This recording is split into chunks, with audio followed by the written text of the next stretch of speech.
Rimwe tukarira tugatakaza ibyiringiro, ariko duhumurizwa n'uwo twamenya birusha ububasha. Humure kuba mwigira, ntacyo tuzaba turashinganye. Mu kazi yakoraga ka kiganga, Dr. Munezero yari umukozi w'intangarugero, akitangira akazi nanone icyuho cye kikaba kigaragara nk'uko bigarukaho n'abaganga bakoranaga.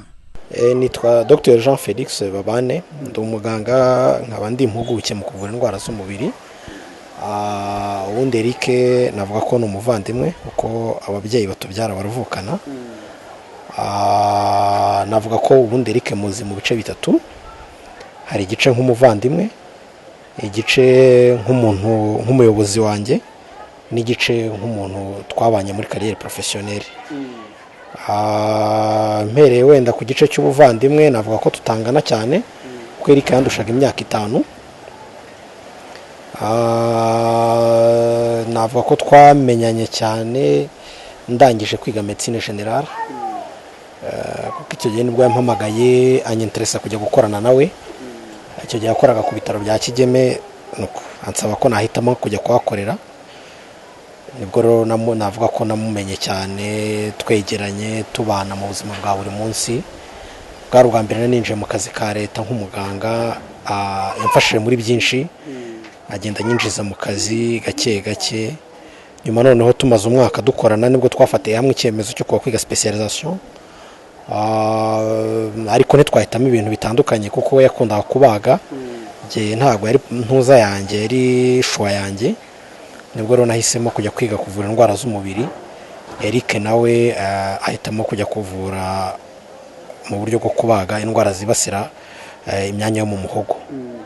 Twabanye rero mu gice gikomeye cyane cya formation y'abaganga, igice bita residence. Ni igice kiba kirimo formation médicale et professionnelle, ariko cyane cyane iba ari na formation igoye kuko ni uburyo nyine bakubazamo umuganga mwiza. Ni igice navuga ko kitamworoheye kuko byasabaga gukoresha igihe kinini, kandi we yasaga naho ari mukuru kuri twebwe ugereranije. Nafite n'urugo n'abana, icyo gihe nari nkiri umusiribateri. Nyuma rero ariko tuza kugira amahirwe, tuza kukirangiza. Navuga ko rwose mu kukirangiza icyo ntakibagirwa kuvuga nuko Eric ni umuntu wari ufite uburyo bwo gusenga, akaba ari umuntu uko gusenga kwafashaga cyane mu bintu byose. Ubundi ni ibintu bikunze kugora kwintegra ubuzima bw'isengesho mu buzima bwacu bwa buri munsi, ariko wabonaga uburyo bwo gusenga bumufasha mu buzima bwe bwa buri munsi, ubuzima bwa kiganga, ubuzima bwo kumva abarwayi, n'ubindi bibazo abantu bahura nabyo mu buzima. Aho twakoranaga n'uyu munsi niho nkikorera, kubera ko yari yarize ibintu byo kuvura indwara zo mu mazuru n'imihogo, ngewe narize ibyo kuvura abana. Kugeza n'uyu munsi urumva icyuho kirahari kuko na leta ntiranatubonera n'umusimbura. Akarere kose cyangwa se kuko bari abaganga babiri mu ntara y'Iburengerazuba bashobora kuvura ibyo bintu, ubu hasigaye umwe gusa, nawe ukorera ku bindi bitaro biri mu birometero byinshi uvuye aho nkorera. Icyuho rero buri munsi turakibona, kubera ko iyo uhuye n'umurwayi wagomba gufashwa n'ubumenyi yari afite, ugatangira gutekereza ko kubera ko adahari bigusaba kumwohereza mu yandi mavuriro. Rimwe na rimwe ugasanga uwo murwayi n'ubushobozi bwe n'imibereho iri hanze aha ntibimwemerera gukora ibyo birometero. Bituma nyine umuntu wiyumvira ukavuga uti iyo mugenzi wacu aba agihari, ibi ntabwo twagombye kuba turi kurwana nabyo. Ubusanzwe ntabwo dufite abaganga bize ibintu bya ORL benshi, ni bake cyane. Yari mu ba mbere bari barangije kwispecializa. hanyuma akaba yarafite n'ubushake bwo kuba yajya no kwigisha abandi, ko ndibuka ko mu gihe gitoya yitabye Imana. Mbere ko yitaba Imana yari amaze igihe akoze ikizamini muri universite cyo kujya kwigisha, akaza kudufasha kuko n'ubundi turi bake.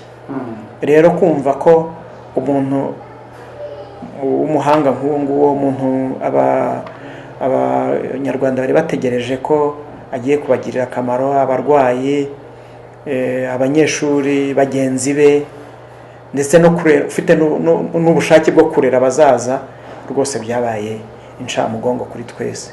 N'ikimenyimenyi urwo ruhande yavuragaho icyo gice cy'uburengerazuba, ubu nta muganga uhari, ni ukuvuga ngo barohereza, kandi ibyo bintu byose yari yaramaze kubikemura, abafatira aho ngaho akabavurira aho ngaho, bityo natwe tukaruhuka, ntitugire umubare munini w'abarwayi baza batugana bavuye muri igice cy'uburengerazuba. Ariko urumva nyine kubera kugenda kwe ni guverinoma yaratakaje, abarwayi baratakaza, abaganga muri rusange turatakaza. N'agahinda ariko turabyakira nta kundi. Igitunguranye rero icyo gihe bakoraga ari babiri, na mugenzi we w'umudamu witwa Dr Josiane, bakoraga ari babiri, bakoze ikizamini ari babiri, ariko kubera basa n'abanganya amanota, barushanya nk'inota rimwe cyangwa igice. Noneho araza kumbaza ati byagenze bite? Ndamubwira nti rero mwese mwabaye nk'abanganya, ariko iyi universite yahisemo gufata umukobwa, ati ntibwirirwe bikuvuna. Birambabaje, birumvikana, kandi akabivuga se kabona rwose ari inosa. Ati birambabaje kubera ko ntagize ubwo buryo, ariko Josiane ni umwana, aracyari muto, twebwe turi bakuru. Ikindi niwe ufite igitsina gore, birumvikana n'icyo muri critères byari bigendeweho nacyo cyari kirimo. Ariko we aracyari muto, aracyafite imbere harehare, aracyafite iminsi myinshi, aracyazamuka kuturusha. Ati rero ni chance kuri we, nta kundi nabyakiriye. Ahubwo icyakorwa nuko nabona aho nshobora gukora mu buryo bwa privé mu gihe ntagiye mu kazi ka leta, kugira ngo mpahire umuryango nanjye niyubake. Urumva iyo innocence yo kukubwiza ukuri. Hari undi ushobora gutsindwa akavuga ati ariko se akatangira no kurekarama n'icyo, ariko akavuga ati ngiye nkurikije kize mu gaciro, uyu niwe nanjye nahita murekera, kubera ko nubwo nanjye nabishakaga, ariko niwe ufite imbere hajya, aracyari muto, aracyafite imbere yo kuzamuka kundusha. Ubwo ngewe reka nigire mu bindi byo nakoraga, ariko mbonye n'ahandi ho kujya mu gihe ntagiye mu kazi cyangwa muri weekend kugira ngo mpahire umuryango. Urumva ko n'umuntu wari ufite n'ubushake bwo kwiyubaka, niho yarakirangiza kwispecializa. Ni ukuvuga ngo rero ku muryango ni ikibazo gikomeye nahise ncyumva, kuko umuntu wari utangiye kwiyubaka nyuma y'imyaka myinshi yiga, akaba agize ibyo ingorane zo kugenda, umuryango wari umaze kumwizera nk'umuntu ugiye kubaka kurushaho, afatanyije n'umudamu we n'abana, akabasiga gutyo, agasiga abana bato. Ikindi cyamvunnye kurushaho no gusiga madamu atwite. Ni urugamba rwose. Madamu Eric yarwanye neza muri uno mwaka, twagiye dukunda kuganira, ariko ni intwari kandi akomeza ab'intwari. N'abana nabonye barakomeye kandi rwose, cyane cyane abana bakuru ntidutinya no kubivugaho iyo twahuye, ariko ukabona ko bakomeye. Bakomeze rero bihangane, bakomeze bakomere rwose. Imana yamutwaye ifite impamvu, kandi n'umuryango ntabwo izawuterera. Usibye abo basenganaga, Dr Munezero yari umuntu udasanzwe kandi w'agaciro mu muryango we, akaba n'inshuti magara y'abaturanyi be. Naho kandi noneho byongeye ko Munezero yari umwana njyaye, ariko noneho bikubitiye nuko twarabanye mu nzu yiga segonderi, twarabanye yiga kaminuza, twarabanye akora matrize, twarabanye yewe anarambagiza, twarabanye ashaka umugore, twarabanye twaramushaka, yewe twajyanye kabisi nagayo, ndamuzi 100%. ni hari igihe umuntu abaza umuntu ijana umuntu mwararanye ku gitanda uba umuzi pe imico ye yego ntawakabya kuko uyu muntu yapfuye ntawe ubura kumuvuga ibyiza ariko imariza nk'uko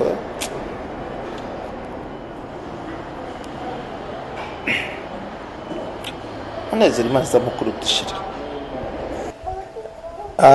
mu rwego rw'umuryango n'ibintu na n'ubu tutarabasha kwakira kuko Eric ari igitangaza mu muryango uretse kuba yari amaboko y'umuryango birumvikana yaba umuryango muto umwegereye n'umuryango mugari ariko nk'uko nabivuze yari urugero iwacu urumva yasize abana 4 urumva n'abana batazagira amahirwe yo kubona umubyeyi witonda nk'uwo umubyeyi w'intangarugero navuga ko ntago ari icyuho yadusigiye gusa twarashegeshwe bikomeye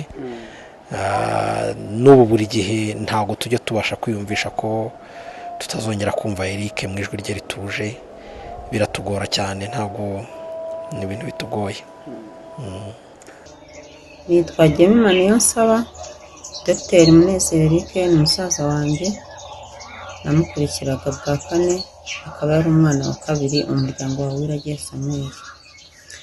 Dr Munezero Eric yabyutse ari umwana ukunda kwiga ukunda gusenga ukunda abandi ukunda kuririmba yakuranye imico myiza kuko n'abarumuna be yabigishaga gukunda Imana gusenga ndetse no kwiga. Urupfu rwa Dr Munezero Eric cyabaye igikomere gikomeye cyane mu muryango wacu kuko twamubuza amarabira cyane ko hari hashize imyaka 10 dushyinguye mushiki we wamukurikiraga urumva cyari igikomere cyose cyongera mu kindi muri make cyabaye agahinda gakomeye cyane mu muryango. Icyuho cya Munezero Eric ni icyuho gikomeye cyane mu muryango cyane ko ari we wari usigaye ari umwana mukuru mu muryango ureberera umuryango byabaye ibintu bikomeye ariko hamwe no gufashwa n'Imana twabashije kubyakira no kubibamo muri make Imana yacyaturinze kugeza na n'ubu bamwe ntago turabasha kumva urupfu rwe. Hari ubwo umuntu agera agatekereza yuko yaba ari mu nzozi k'igihe kimwe azakanguka akongera kumubona kugeza isaha ntago turabasha kumva ko yatuvuyemo. Mama Ruwanje Anje Angelo ndetse na Eric nimwihangane mukomere Imana muri kumwe yadusezeranije kitazadusiga kandi kitazaduhana. Turacyari umuryango umwe igihe cyose tugihumeka umwuka w'abazima tuzakomeza kuba hamwe gushyigikirana kujya inama ndetse no kugendana mu rugendo rw'ubu buzima. Abana bakomeze baza basure ba nyirasenge basure se wabo basure nyirakuru ndetse nabo baze basura abana dukomeze tubumwe dushyigikirane tuzagere aheza mu ishuri amahoro. Inshuti abavandimwe abatubaye hafi ndetse bakomeje no kutuba hafi turacyakomeza kubashimira Imana ibahe umugisha. Muvandimwe Dr Munezero Eric Husi wagiye kare cyane wagiye tukigukeneye wagiye tukigukunze wagiye hari byinshi byo gukora byari bitarangiye ariko hari impamvu Imana yemeye ko bibaho kuko nta na kimwe kijya kiyitungura hari impamvu yemeye. Icyo nibuka kuri dogiteri nuko yari umugabo udasanzwe ugira urukundo rwinshi yagiraga urukundo cyane kuko iyo yinjiraga mu kibazo cyawe hose yakinjiragamo akinjiyemo agakunda abantu agakunda kujya inama agakunda amahoro. Iyo ahantu yabaga ari habaga hatari amahoro ntabwo yabaga atuje yarwanaga kugira ngo agarure abantu mu mutuzo agarure abantu mu munezero. Rwose ibyo nakwibuka kuri dogita ni byinshi ariko yari umugabo udasanzwe. Umuryango we ndawifuriza gukomera kandi ikindi numva ntifuza kubona abana ba Dr Eric bandagaye. Icyo nicyo kintu nkora nsengera nsaba Imana kugira ngo abana ba Eric ahari se umunezero bari kuzagira kuko baba bakiriho bazawugire ndetse banawurenze kandi umudamu we nawe Imana ijye imukomeza kandi urusheho kumweza kugira ngo nawe azabashe gutaha mu gihugu cyo mu ijuru, tuzabashe kubona Eric turi kumwe nawe. Eric mfite byinshi mwibukiraho. Eric nk'umuntu twabanaga mu buzima hafi ya bwose, Eric yari inshuti. Eric usibye no guturana, twarasenganaga tugakorana umurimo w'Imana. Yari umuyobozi w'itorero shingiro ryacu, nanjye nkaba nari umwe mu bo bakoranaga cyane muri uwo murimo. Eric nta birori byabaga atabirimo muri uru rugo, umuturanyi.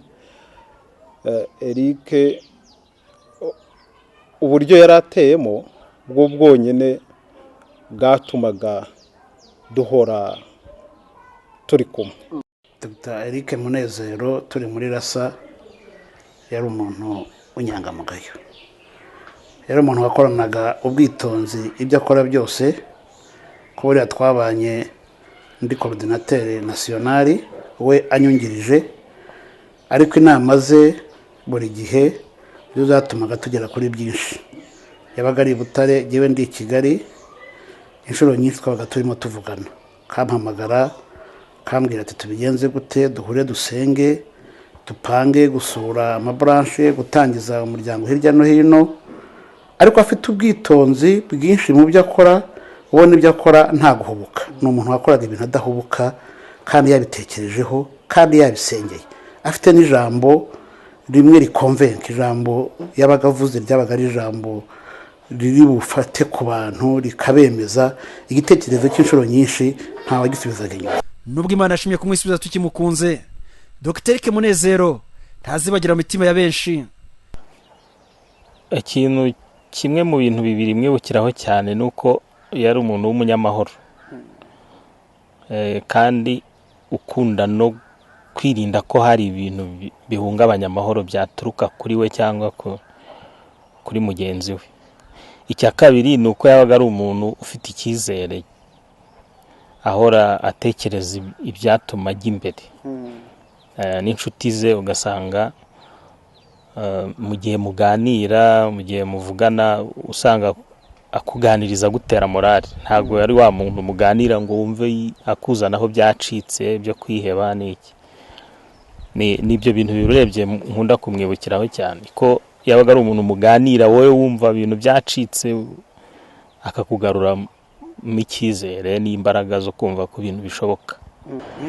ntabavuga ngo umunsi ntiwari ukakageze, n'ibyo se ndadibi yari yarahunze byo kugira ngo, kuko hagize icyo kumutabara no kumusezera mu buryo bushoboka. Abantu bose bashobotse kuza baramusezeye ku buryo nta kibazo cyari gihari.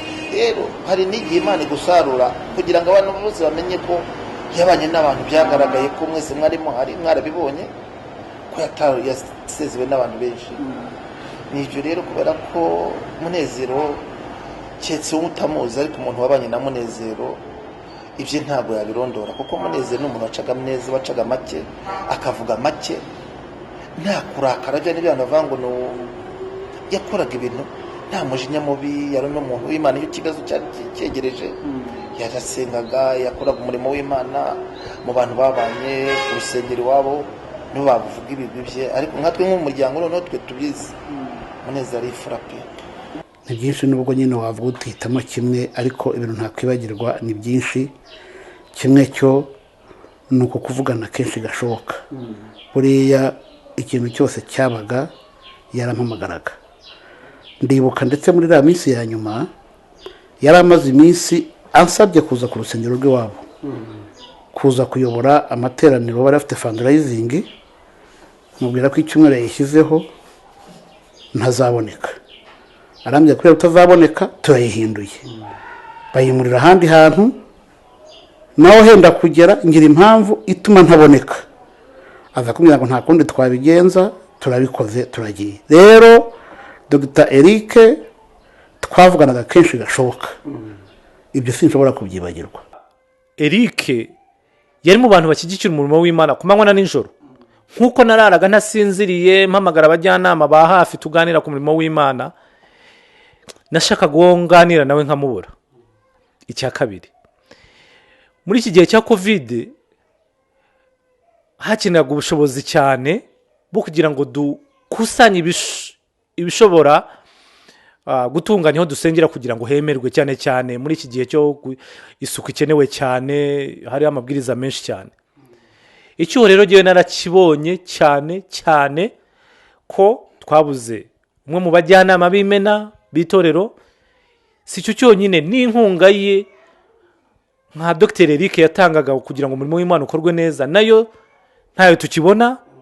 Icya gatatu, nkanjye wari umukuru w'abakristo, yari umujyanama wanjye by'umwihariko, ku buryo twajyaga inama mbere y'uko nibura duhura n'abandi, igihe naganiraga nawe kugira ngo ibintu tubihe umurongo, tuze nibura kubiganiza abandi ariko bifite umurongo. Rero icyuho kiraboneka cyane kandi ntabwo kizigera gisibangana, kereka ariko sinavuga gutyo kubera ko Imana byose bifite umugambi wayo.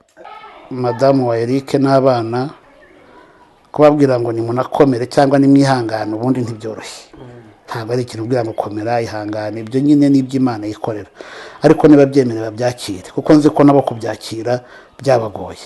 Nibabyemera babyakire kandi bamenye ko Imana Eric yakoreye igihari.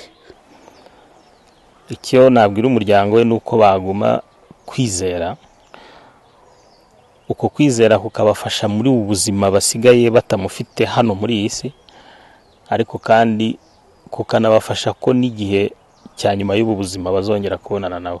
Nagira ngo nkomeze umuryango, madamu we n'abana yasize n'inshuti, mukomeze mukomerere muri Yesu. Yesu niwe udapfa, Yesu niwe uhoraho, azakomeza abarinde kugeza ubwo namwe igihe kizagera akabahamagara mukajya mu bwami bwe. Twese rero dukomeze tubane n'Imana, iherezo tuzabonana n'umuvandimwe wacu, natwe tugeze mu bwami bw'Imana aho yicaye adusabira. Jewe icyo nabwira umuryango wa Dr Eric, cyane cyane kamvuge umuryango mama Ruwanje n'abana, wenda n'umuryango mugari Eric aturukamo, nuko nababwira ko Imana irahari, nishobora guhumuriza umuntu kuruta uwo ari we wese, ariko nkatwe nk'itorero, nk'abantu babanye na Dr Eric murimo w'Imana, ntabwo tuzigera na rimwe tubatererana, tuzajya dukomeza tubabe hafi tunabasengere, kandi Imana ari wo mufasha wacu. by'umwihariko umufasha we n'abana bakaba bahagaze mu cyuho cye, baharanira ko ikivi yatangije bazacyusa. Nitwa Munezero Ruwanje, niga mu mwaka wa 2 w'amashuri yisumbuye, akaba ari imfura ya Dr Munezero Eric. Ikintu cya mbere nibukaho Dadi ni uko yari umuntu ukunda gusenga, yakundaga gusenga cyane. Icyo kintu cya mbere yashyiraga mbere y'ikintu, y'igihe yakoraga ikintu icyo ari cyo cyose abanza gusenga. Nicyo cya mbere mwibukiraho kandi munanamwigiraho kuko ni ikintu cyafashije cyane. Icya kabiri mwibukiraho ni uko yakundaga gukora cyane, yari umugabo ukunda amahoro, ugira urukundo, yarafashaga cyane. Nacyo kiri mu bintu byamfashije mwibukiraho, kandi nkaba atari ukumwibukiraho gusa kandi n'ikintu mwigiraho. Ni iki Dadi yaba yarakubwiye utazibagirwa? Ikintu cya mbere yambwiye ntazibagirwa ni uko mu byo nkora byose ngomba gushyira Imana nkayigira iya mbere, kugira ngo nayo imbere iya mbere. Ninyigira iya mbere mu buzima bwanjye, nkayigira iya mbere mu byo nkora, nayo izambere iya mbere. Icyo ni cyo kintu cya mbere mwibukiraho kandi numva cyamfashije cyane kugeza na n'ubu. Icya kabiri ni uko yambwiye ko ngomba kugira urukundo ndetse nkanafasha, kuko ntabwo uzi igihe uzahurira n'uwo muntu wafashije muri future kugira nawe nyine azagufashe. So ndatekereza ko ibyo ari byo bintu mwibukiraho. Ukimara kumenya ko akoze agisida watekereje iki bwa mbere? Ikintu cya mbere natekerezaga ko wenda iyo agisida akoze wenda ari kwa muganga, ndi bugende nkamusura nkavuga ati ameze ate. Gusa ku rundi ruhande nkanatekereza ati se nimba koko mama atwite akaba ageze hariya nyine ameze kuriya, ubwo nimba akoze agisida biragenda bite? Muri icyo gihe mu by'ukuri nyine hari ibintu byinshi, ubwo ni nk'aho sapotingaga famille. Rero ubwo muri make ni nk'aho nyine nahangayikishijwe n'ibyo bintu byombi gusa nyine byarabaye. ni iki usaba imana kuri wowe ubwawe n'umuryango wa dadi wawe wasigaye? Ikintu nsaba imana ni uko imana yaduha kumugerera ku ntego ko ibyo yifuza ko tuzakora. Yashaka ko dukora cyane, tugakora cyane, yashaka ko tubishyiramo imbaraga, tugashyiramo imbaraga. Icyo ntekereza ko rero twakora ni gushyira mu bikorwa ibyo twifurizaga twebwe nk'abana be, nk'umuryango ndetse n'abandi bose. Rero nifuza ko ibyo yatwifurizaga twabigeraho. Mbere nyuma na nyuma ndashimira abantu bose batwitayeho, abantu batubaye hafi, byari iby'ingenzi cyane kudufasha. Nitwa Munezero Mahoro Ange, niga mu mwaka wa mbere w'amashuri yisumbuye ku kigo cya Lycée Notre Dame de Citeaux, nkaba ndi umwana wa kabiri wa Dr Munezero Eric. Ikintu nibukira kuri papa ni uko yari umuntu wakundaga umuryango we, akawushyigikira muri byose, akawushakira imibereho, kandi akaba yari umuntu wasengaga, akaba umunyamurava. Ikintu papa yasize ambwiye ntazibagirwa, yari yarambwiye ko nzajya mparanira gutsinda mu mashuri, nkaziga neza nkamuhesha ishema, kandi akaba yari yarambwiye ko nzahora nsenga kuko Imana yari itanga byose. Papa ikintu yasize namwigiyeho kuzaba umunyamurava, nkajya mparanira mu gutsinda mu byo nkora, nkafasha abandi kandi nkazasenga ubuzima bwanjye. Umuryango wanjye yasize ndawusabira ko uzabasha kubaho, bakabona imibereho, kandi twe nk'abana be tukaziga kugira ngo tuzabashe kumuhesha ishema. Nkaba nshimira abantu bose baba baratubaye hafi muri bino byago, cyane cyane abavandimwe ba mama, abavandimwe ba papa n'inshuti z'umuryango zose, n'abandi bantu baba baradufashije muri bino byago, bose ndabashimira, kandi papa nkamwifuriza iruhuko ridashira. Murakoze. Icyuho cye ni kigari mu buzima bwanjye bwose cyangwa se bw'abana.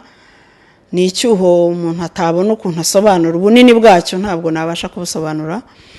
Gukomera ko navuga yuko ntavuga ko nkomeye, ntabwo nkomeye, ahubwo icyo navuga ni Imana inkomeje, cyangwa niyo ikomeye muri jye, umuntu yandeba akaba yabona ko nkomeye. Ariko gukomera narabuze Eric ntabwo byoroshye. Hanyuma icyuho cye uko ngerageza kurwana nacyo ni ugukomeza gushaka ubuzima nk'uko abandi bose babushakisha, kugerageza kwita ku bana kugira ngo abana batagira icyo bifuza ngo batangire bavuge bati yo dadi ahaba. Mu buzima busanzwe kugerageza kwiyubaka, kugerageza kubaho, kugerageza gutera imbere kugira ngo mbeho nk'uko n'abandi banyarwanda bose babigerageza, no kwita ku bana. Hanyuma mu by'ubugingo nagize umugisha wo kugira groupe nziza y'abaririmbyi twaririmbanaga nawe agihari, ikomeza kumba hafi, ikomeza kumfasha, haba mu buryo bwo gusoma ijambo ry'Imana kenshi turi kumwe, gusengana. Ubusanzwe mu buzima busanzwe nkunda kuririmba cyane, kubana n'iyo korari mu buririmbyi nabyo bikomeza kumfasha no gukomera no gukomeza inzira y'agakiza. Numva Imana ikomeje kumfasha kandi Imana yagize neza. Natekerezaga ko ubuzima bwanjye burangiranye nawe, ariko Imana yakomeje kunyereka yuko ari ifite iherezo ry'ubuzima bwanjye. Ndayishima. Kabombo rero muri kumwe, ariko uyu munsi urumva rero icyo bamubwira nubwo muzongera guhorana mu gihe cy'umuzuko mugani nk'uko mubivuga, urumva icyo bamubwira ngo mubonye ikintu namubwira ko kugenda kwe kwambabaje, namubwira ko yansize hakiri kare, kandi nkamubwira ko yantunguye. Hanyuma ikindi namubwira namushimira, ntago nigeze mbona umwanya wo kumushimira kuko yambereye inshuti nziza, ambera umuvandimwe, ambera umugabo, ambera umutware, papa w'abana bacu. Namubwira ko namushimira ko ibyo yansezeranije byose yabikoze. Numva aricyo namubwira, hanyuma nkamubwira nti aho uri dusabire, natwe tuzagusangayo kandi tuzongere tubonane. Numva aricyo namubwira, ariko icyo ntabura kumubwira, namubwira ko yansize kandi akansiga mu gahinda gakomeye. ariko duhumurizwa n'uwo twamenya birusha ububasha. Humure kuba mwigira, ntacyo tuzaba turashinganye. Ndagira ngo mfate uyu mwanya nshimire abantu bose batubaye hafi nk'umuryango wa Dr Munezero Eric. Kuva tukimenya iriya nkuru, yaba jyewe yaba abana, mwese mwatubaye hafi, ndabasabira umugisha. Hari abatubaye hafi bari mu gihugu, hari abari hanze yacyo. Inkuru ikimenyekana baduherekeje tukajya kureba aho umubiri uri. Mwese ndabasabira umugisha. Imana ibaho umugisha nk'uko abana babivuze. Imana ijye barebana amaso y'imbabazi. Ndashimira umuryango wa Dogiteri, abavandimwe be, ababyeyi, inshuti ze, bose batubaye hafi mu bihe by'ibyago, mu gihe cyo gushyingura. Abantu baritanze batugirira imbabazi. Abari bahari dushyingura hari abantu batabarika. Mwese umuryango we ndabashimira. Imana yo mu ijuru ibaho umugisha. Ndashimira umuryango wanjye, abavandimwe banjye. Ninjye mukuru mu muryango, ariko abavandimwe babaye nk'aho ari bo bakuru, gemba muto kuri b'icyo gihe. Kugeza uyu munsi Imana ibaho umugisha. Ababyeyi banjye Imana ibaho umugisha. Mama wanjye twamaranye amezi 3 nyuma y'ibyago. Nari nkimara kubyara, mfite uruhinja, mfite intimba ikomeye itakihanganirwa n'undi muntu uwo ari we wese uretse umubyeyi wambyaye. Mama wanjye Imana imuhe umugisha.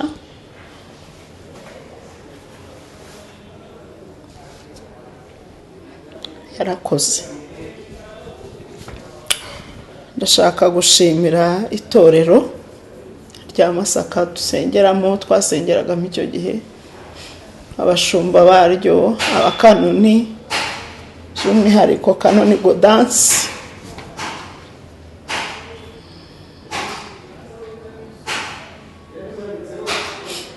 Yamfashije kongera kubaho. Imana yo mu ijuru imuhe umugisha.